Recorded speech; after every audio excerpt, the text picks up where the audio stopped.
सुनिए, एक ऐसी सच्चाई जिसे लोकतंत्र ने ठुकरा दी, जिसे अदालतों ने शंका की दृष्टि से देखा। ये कहानी है चंपा विश्वास की। ये कहानी है लालू यादव के जंगल राज की। ये बलात्कार नहीं था, ये जंगल राज के चरम पर बैठे लोगों की विकृति थी। सुनिए, एक ऐसी सच्चाई जो सामाजिक न्याय के सुनहरे बैनर के नीचे बैठकर सत्ता के संरक्षण में दरिंदगी को न सिर्फ पनाह देती है बल्कि उसे संस्थागत भी बना देती है, इतना ज्यादा कि कभी कोई आवाज उठे तो उसे कुचल दिया जाए।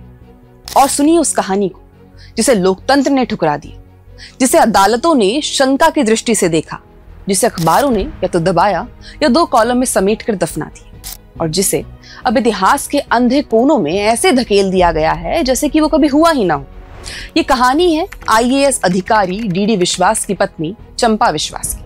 ये कहानी है लालू यादव के जंगल राज की, उस दौर की जब सत्ता और अपराध का गठजोड़ इतना मजबूत हो चुका था कि संविधान, कानून, नैतिकता और इंसानियत ये सब नकारे जा चुके थे और न्याय सिर्फ किताबों और भाषणों में रह गया था। साल 1990 में बिहार प्रशासनिक सेवा के एक दलित युवा ईमानदार अफसर डीडी विश्वास चंपा विश्वास से विवाह करते हैं। एक साधारण लेकिन आत्मसम्मान से भरी दुनिया, एक सपना जो नौकरशाही के रास्ते इस देश को थोड़ा बेहतर बनाना चाहता है। साल 1995 में विश्वास परिवार पटना के बेली रोड के बंगले में शिफ्ट होता है। डीडी विश्वास को समाज कल्याण विकास विभाग में सचिव का पद मिलता है। परिवार खुश है, लेकिन किसे पता था कि ये पद और ये मकान एक भयावह बर्बादी की शुरुआत बनेगा। उसी मोहल्ले में समाज कल्याण बोर्ड की अध्यक्ष बनती है आरजेडी विधायक हेमलता यादव। उन्हें एक सरकारी आवास आवंटित किया जाता है डीडी विश्वास के ठीक बगल में, और साथ आता है उनका बेटा मृत्युंजय यादव, उम्र 27 साल, पढ़ाई दिल्ली के हिंदू कॉलेज से, लेकिन नीयत हिंसक, विकृत और दरिंदगी की पराकाष्ठा पर। हवा में जहर घुलना शुरू हो चुका था और किसी को इसकी भनक तक नहीं लगी। 7 सितंबर 1995 हेमलता यादव चंपा विश्वास को फोन करती है। बहाना बनता है नौकर की तबीयत खराब है, जरा मदद कर दीजिए। एक सभ्य संस्कृत महिला के नाते चंपा तुरंत मदद के लिए चल पड़ती है। हेमलता उन्हें घर के कमरे में ले जाती है और बाहर से दरवाजा बंद कर देती है। भीतर मौजूद था मृत्युंजय यादव और बाहर मौजूद थे आरजेडी के कुछ अन्य नेता जो बलात्कार की पृष्ठभूमि में अट्टहास कर रहे थे। वहीं चंपा विश्वास के जीवन की सबसे डरावनी, सबसे खौफनाक शुरुआत होती है। रेप के बाद चंपा को धमकी दी जाती है कि अगर किसी को बताया तो पूरे परिवार को जिंदा नहीं छोड़ेंगे, तुम्हारी तस्वीरें सार्वजनिक कर दी जाएंगी। डर, शर्म, समाज और सत्ता की मिलीभगत से चंपा चुप रह जाती है। लेकिन ये सिर्फ एक घटना नहीं थी, ये एक श्रृंखला की शुरुआत थी। अब मृत्युंजय जब चाहता आईएएस अफसर के घर में घुसाता, चंपा को अपनी हवस का शिकार बनाता। उसने चंपा की भतीजी को भी नहीं छोड़ा, डीडी विश्वास की मां तक को नहीं बख्शा, और यहां तक कि घर की 2 नौकरानियों को भी अपनी दरिंदगी का शिकार बना डाला। ये बलात्कार नहीं था, ये सत्ता की वासना का संगठित नंगा नाच था। ये जंगल राज के चरम पर बैठे लोगों की विकृति थी। और जब स्थिति अकल्पनीय हो गई, चंपा की जबरन नसबंदी करवा दी गई ताकि कोई अवैध संतान न हो, और तब उन्होंने डीडी विश्वास को सब बताया। अब आप सोचेंगे कि एक आईएएस अफसर अगर पुलिस के पास जाए तो उसे मदद तो मिलेगी ही, लेकिन नहीं। वरिष्ठ पुलिस अधिकारी कहते हैं चुप रहिए, हेमलता बहुत ताकतवर है, उनसे पंगा न ले। यानी न्याय नहीं, सिर्फ चुप्पी की सलाह दी जाती है। 1997 में चंपा विश्वास ने हिम्मत जुटाई और पुलिस में शिकायत दी, पर पटना पुलिस ने कोई एक्शन नहीं लिया।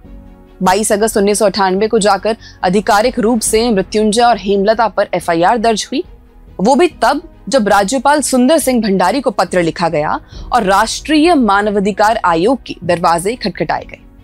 राज्यपाल ने गृह मंत्रालय को मामले की जांच के आदेश दिए। तत्कालीन डीजीपी नियाज अहमद ने जांच की और परिणाम, मृत्युंजय ने कुछ नहीं किया। ये कहानी वहीं दफन हो जाती अगर एक दिन बीजेपी नेता सुशील कुमार मोदी को इसकी भनक न लगती। उन्होंने प्रेस कॉन्फ्रेंस की, इस घिनौने कांड का पर्दाफाश किया, इसे करार दिया लालू का जंगल राज। और तब पहली बार देश ने इस काले अध्याय की झलक देखी। राज्यपाल के हस्तक्षेप के बाद 26 अगस्त 1997 को मृत्युंजय की गिरफ्तारी होती है। हेमलता यादव फरार हो जाती है और 2 महीने बाद सरेंडर करती है। 5 साल बाद मार्च 2002 में पटना की निचली अदालत निर्णय देती है मृत्युंजय को 10 साल की सजा और हेमलता को 3 साल की सजा। 21 मई 2010 को मृत्युंजय की अपील पर पटना हाईकोर्ट का फैसला आता है, लेकिन अब बलात्कारी कटघरे में नहीं होता, बल्कि पीड़िता खड़ी होती है। वकील कहता है चंपा और मृत्युंजय प्रेम में थे, चंपा ने शादी का दबाव डाला, आरोप झूठे हैं। कोर्ट पूछता है अगर 2 साल तक रेप हुआ तो चुप क्यों रही, गर्भपात क्यों हुआ, नसबंदी क्यों कराई। यहां न्याय नहीं हुआ, यहां वैचारिक बलात्कार हुआ और निर्णय आपसी प्रेम प्रसंग करार देकर मृत्युंजय और हेमलता दोनों को बरी कर दिया। क्या यही है भारत का न्याय, या फिर यह है सत्ता और जाति के गठजोड़ की पराकाष्ठा। डीडी विश्वास टूट जाते हैं, बिहार छोड़कर दिल्ली चले जाते हैं और जब झारखंड राज्य बना तो वहीं शिफ्ट हो जाते हैं। कुछ वर्षों बाद उनका निधन हो जाता है। चंपा विश्वास कोलकाता चली जाती हैं, एक गुमनाम जिंदगी जीने जहां लोग नाम नहीं पूछते और दर्द को पहचान नहीं मिलती। लालू यादव जो आज अपने बेटे तेज प्रताप यादव को आरजेडी से बाहर निकालते हैं, मर्यादा और संस्कार की दुहाई देते हुए, वो लालू यादव ही उस समय सत्ता में थे जब एक दलित आईएएस की पत्नी, उनकी मां, उनकी भतीजी और नौकरानियों की इज्जत रौंदी गई थी और तब न उन्हें मर्यादा याद आई और न ही संस्कार, बल्कि आरोपियों को बचाया गया। क्या ये सामाजिक न्याय था, या ये था जंगल राज का असली विभत्स चेहरा? अगर आप चाहते हैं कि ये सच्चाई बाहर आए तो इस कहानी को जरूर साझा कीजिए और सोचिए, अगर चंपा के साथ ये हुआ तो कल किसी के साथ भी हो सकता है।